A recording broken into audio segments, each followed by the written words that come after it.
Já estamos de volta depois do rápido intervalo para falar de outro tema que chama muita atenção. É um alerta, viu, telespectador? Cerca de 200 mil pessoas podem ficar sem internet aqui em Maceió.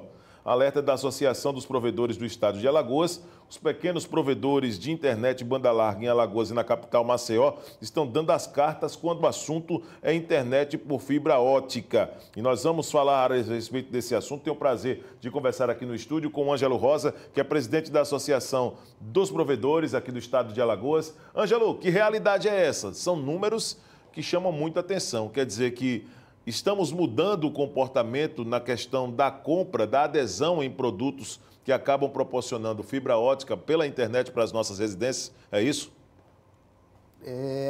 A questão que você... Não entendi direito a sua pergunta. Vamos lá, vou voltar aqui o processo.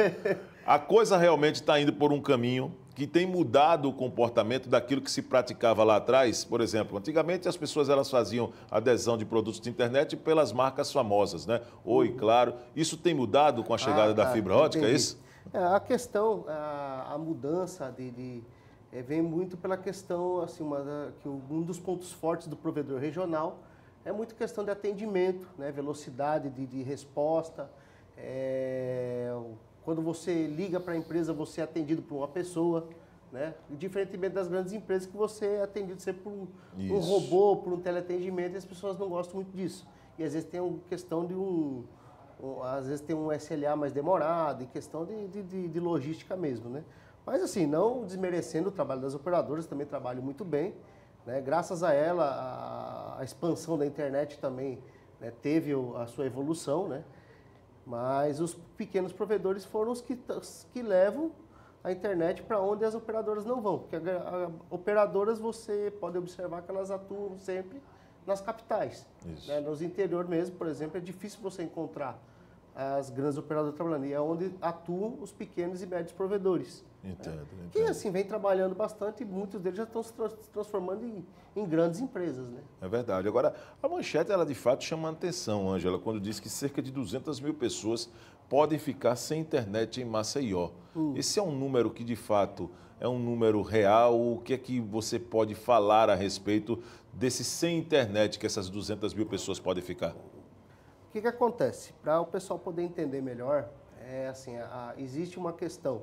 Existem as empresas de internet, né?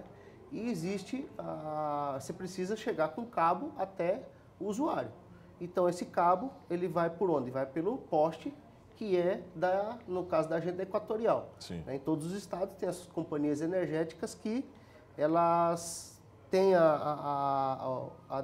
detêm o uso do poste, né? Aí tem uma regulamentação, que é a ANEEL, que faz a regulamentação, junto com a Anatel, né? Que você tem o compartilhamento de infraestrutura, onde o provedor tem que fazer um contrato para poder fazer com geolocalização de cada poste que ele utiliza, né? E o que acontece? No caso da gente aqui em Maceió, a Equatorial está mudando o sistema de posteamento dela, o sistema de tecnologia dela. Está colocando os postes mais altos, parece que o contador de energia não fica mais na casa, fica em cima. Entendo. Uns postes mais altos. Só que aquilo ali muda a estrutura totalmente, porque assim, as distâncias estão mudando. E o que está acontecendo em Maceió? A gente, assim, internet, você já deve ter, não sei se você já utilizou a internet via rádio, que era aquela antena. Já, lembro. Aí depois mudou para aquela mais moderninha, que era uma caixinha, né? Que já era um sistema já com 5.8. Aí depois veio as internets via cabo metálico, né? Então, assim, a internet ela tem essa constante evolução e cada vez que ela dá uma mudada de tecnologia, existe um investimento a ser feito, né?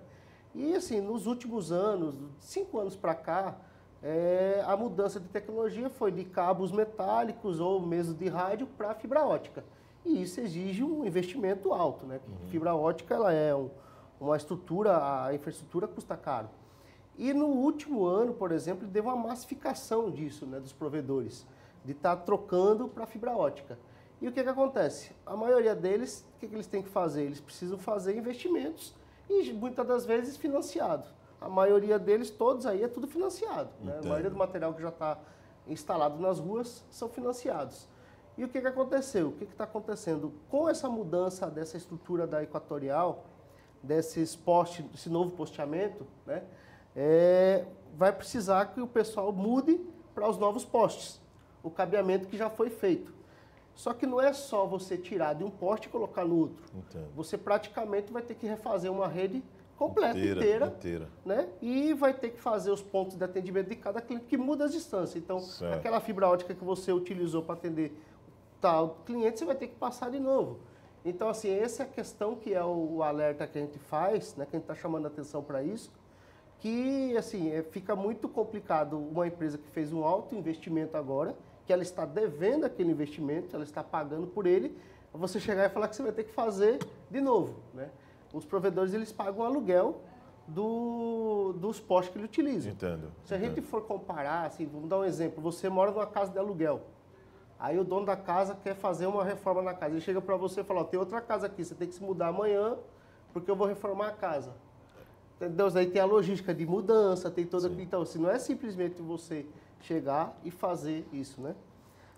Então, é esse caso, Ângelo, que tem provocado uma necessidade de uma conversa, de uma discussão bem mais sensível a respeito desse assunto. Você acredita que é por aí o caminho, Ângelo? Isso, a gente já teve contato com a Equatorial, o pessoal, assim, eles recebem muito bem a gente, né? A gente tem tratado sobre esse assunto.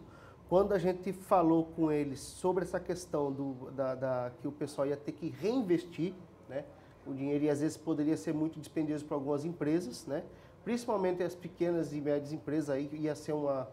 As grandes empresas, tá nem aí, né? As grandes empresas vai lá e faz de novo, né? Mas o pequeno empresário, o empresário regional, ele vai sofrer muito com isso. Tem muitas empresas que podem sair, por exemplo, do ramo, dentro de uma situação como essa, ou limitar os seus serviços. Eu não diria nem sair, porque seria muito drástico, mas limitar os seus serviços para aquele público, por exemplo? Pode acontecer, e pode acontecer de algumas empresas, se continuarem fazendo essas ações, pode ter empresas que podem fechar as portas, sim. Então aí onde ele não vai ter condição de... Às vezes não consegue tirar outro financiamento, aí acaba perdendo os assinantes, não consegue nem pagar o financiamento que ele já está pagando. Então, assim, é uma situação bem delicada. Quando a gente entrou em contato com a Equatorial, eles falaram, a gente não sabia que tinha essa dificuldade, né? Vamos realinhar para a gente ver como é que pode ser feita uma solução, porque assim, eles têm a obrigação deles, que realmente eles não podem manter, como eles estão mudando a estrutura de posteamento deles, explicaram que realmente a gente entende a situação, eles têm o dever deles também, tem das empresas deles. Só que daí ele está chocando com a outra necessidade que é da população. Então existe esse conflito, né? E o que a gente está chamando a atenção é para esse conflito e a gente entrar no entendimento para poder resolver, né? Porque a gente não pode desconectar as pessoas. É verdade. Ângelo, quantos provedores hoje aqui em Maceió, né, estão oferecendo serviços? Tem números precisos? Em Maceió, a gente tem 95 empresas homologadas pela Anatel, que atuam em Maceió, isso contando com as operadoras também, né? Temos mais 85 empresas que são registradas na Anatel, mas são dispensadas de outorga, né? Que é uma lei que tem que a pequena empresa ela não precisa ter a outorga lá da Anatel, mas ela tem que se cadastrar. Ela está cadastrada, está licenciada, né? E ela pode também, com essa licenciamento, ela pode fechar o contrato com a Equatorial de compartilhamento. E temos aí também mais um universo aí, assim, não tem como medir, né? Não tem como somar, mas de empresas que não têm registro nenhum. Né? Tem mais, em média, aí umas de 200 a 300 empresas. Aquelas chamadas internet de bairro, aquelas microempresa mesmo. Entendi. Né? Ela tem uma pequena atuação em cada local que ela atua, mas massificando isso, são muitas, dá um universo muito grande de pessoas conectadas via essas empresas. E principalmente, Ângelo, naquelas regiões mais afastadas, né? Regiões que muitas vezes os provedores mais fortes, eles não oferecem, por exemplo, esse serviço. Né? As regiões na região, por exemplo, aqui na região metropolitana, lá em Massagueira, tem, por exemplo, provedores que oferecem, né? Tem, que faz o trabalho lá na Massagueira tem umas regiões lá que ninguém atendia de forma alguma, só tinha um provedor atendendo lá. Agora, recentemente, que chegou outro provedor com fibra ótica, mas também regional, que é naquela parte ali na... Massagueira de cima, de baixo? Não, do outro lado da lagoa. Na ilha, claro. Na ilha ali tinha muitas pessoas. Nossa Senhora, tem uns nomes. É um povoado, lá, os povoados que tem. Isso. Só tinha um provedor que atendia lá e agora que chegou outro com fibra ótica, né? Entendo. Então, assim, tem muitas localidades que são muito carentes. E quem está fazendo essas entregas são essas empresas, né, de provimento de internet que são regionais. E que resolve a necessidade imediata da população, Isso. porque hoje não dá para pensar numa população sem internet, na verdade. Não, ninguém fica sem internet hoje, né? Tanto para trabalhar, para estudar, né? Toda a necessidade. A preocupação da gente muito é isso, né? Porque hoje a economia ela depende diretamente disso. Né? A pessoa trabalha, não só trabalhar em casa com home office, mas as pessoas têm hoje criaram hábitos de entregas. O cara tem ele, em vez de ter uma lanchonete, ele montou uma cozinha na casa dele que ele faz venda por aplicativo. Né? Então, assim, imagine você tirar o direito dessa pessoa de se conectar. Você está impactando diretamente na economia dela. É verdade. Então, assim, não podemos permitir que desconecte as pessoas. Ninguém gostaria de ser desconectado. Nossa, né? Senhora, Já não, pensou jamais. cortar a tua internet lá da sua casa? Jamais. A internet é o carro-chefe da nossa TV Mar, pelo amor de Deus. Não tem condição, né? Ângelo, muito obrigado pela sua participação, parabéns pelo trabalho como presidente da Associação dos Provedores e espero, né, que essa discussão seja de uma forma muito inteligente e que a solução venha dentro de uma maneira muito justa para todos os lados, tá certo? Certo. Muito obrigado pela participação. Eu que agradeço o espaço aqui para a gente poder passar um pouquinho do que é os provedores de internet aqui, pessoal. Nós vamos agora a um rápido intervalo. Na volta, Bruno Calado chega com o quadro Penal News nesta terça-feira.